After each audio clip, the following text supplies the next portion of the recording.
Hi guys, Paul from PABrewNews. Yep, a little shaky camera action going on. Just had a big day.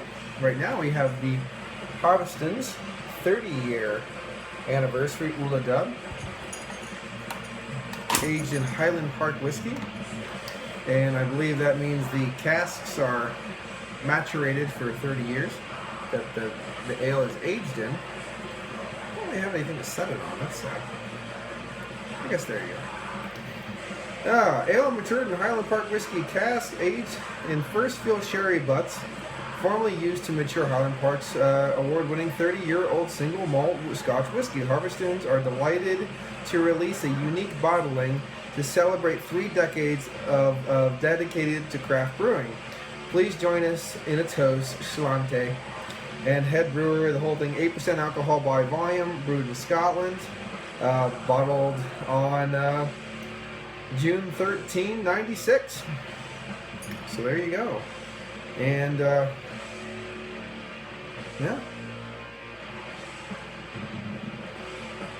4/5/96 or June 13th. I don't really know English dating or yeah, just like European dating, or if they do certain things first or last. I'm not really sure, but I'm not assuming anything. But anyway, this is yeah, I don't know that actually this might have been bottled. I think it might be the year first, so it's 2004, you know what I mean? And then they work it that way. I'm not really sure, so excuse that. But there we go, and the again, the nice little metal tag on this one with the Harviestoun's Brewing Company with Harvey the Mouse on it. Anyway, and they're from Hillsfoot Village, Scotland. Okay, now I've had their 12 and I've had their 91 vintage. And this should just pop off with it, and it does. It's okay. Listen to some Arcanum. Sorry if it's a little loud.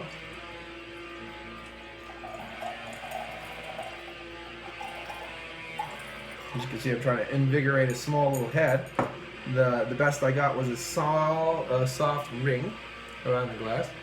Just look at that. Oh, splashy, splashy. That goes a little different to the swirl, I noticed. But yeah, just a little bit. This thing's it's not really clinging to the glass. Still have a lot of proteins, but there is some alcohol legs clinging. Looks a little bit of a little hint of murkiness, kind of that woodiness, as you know what I mean, the aging process. But other than that, let's get the nose into it. Oh wow, I'm getting vanilla, oaky, smoky, butterscotch, chocolate, coffee. But I am getting very like butterscotch notes. Butterscotch, molasses. Actually reminds me just more of just like butterscotch and like brown sugar. Just a very confectionery treat.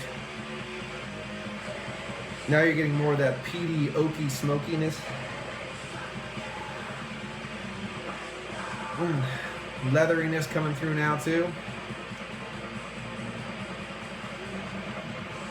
The nuances of these ales, I mean, they're not mind-blowing beers, but they're nuancy and just subtle, and all these wrapped around all these different enigmas of taste and flavors that you just pull out. Because I've had, this is now my 3rd different version of this, and just a joy to smell, let alone taste. So let's get into the taste of the the Harviestoun's 30th anniversary Ola Dubh, a Scotch whiskey barrel aged imperial porter, basically, I believe. So here you go. Cheers.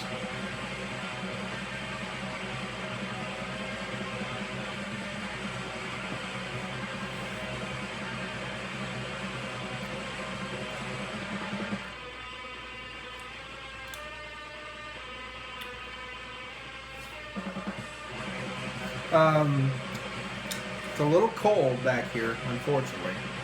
So let me try that again.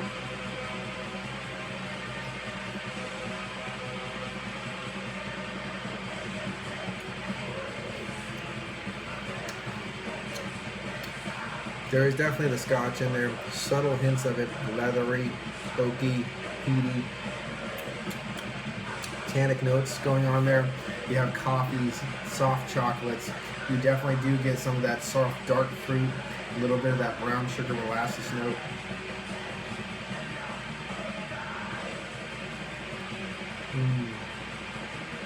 Beautiful, beautiful leathery, peaty smoke though out of this too. Definitely something as a sipper, something to enjoy.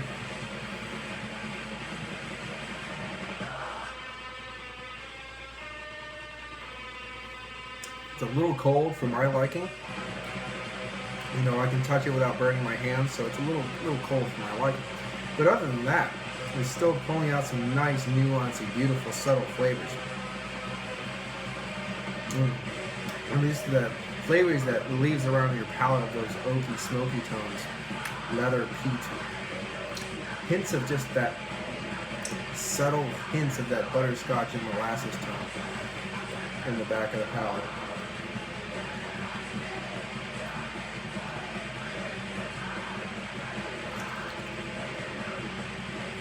I'm going to pour the rest in.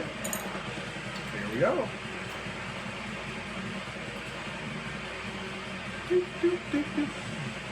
There we go.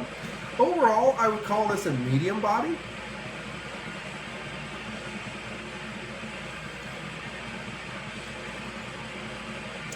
I'd say tapering to the medium side of a body, but overall, very nice.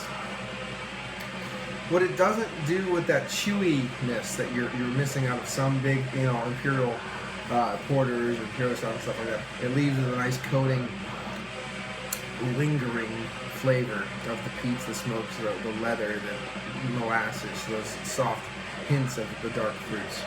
So it's nice.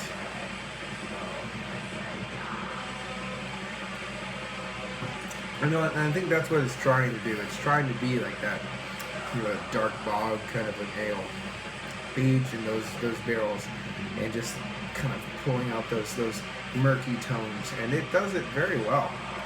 This is definitely a treat beer. It's all I've had it 3 times now, and every one I've considered. 12, 1991, 30th.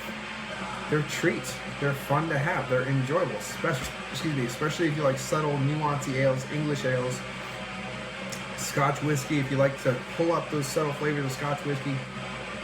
The Highland Park, especially if you're a fan of Highland Park. I like this quite a bit. If you like their old engine oil, the base beer, I don't know if it's the base beer to this technically, but their old engine oil is superb as well. So definitely give that a go.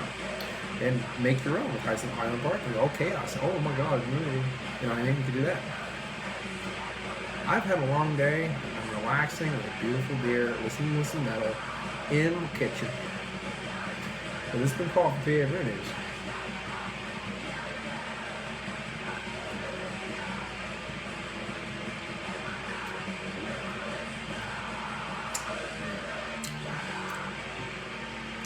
Out of all, I think, I'm trying to use my brain, because I've had these in spans, and this is a bit cold, as I said.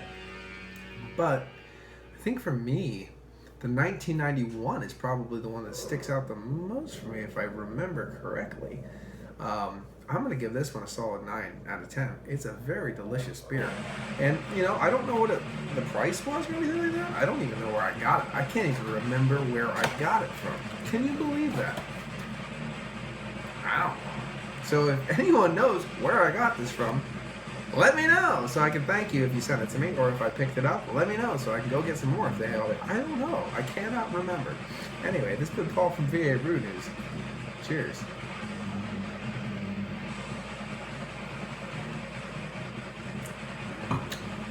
Bye-bye.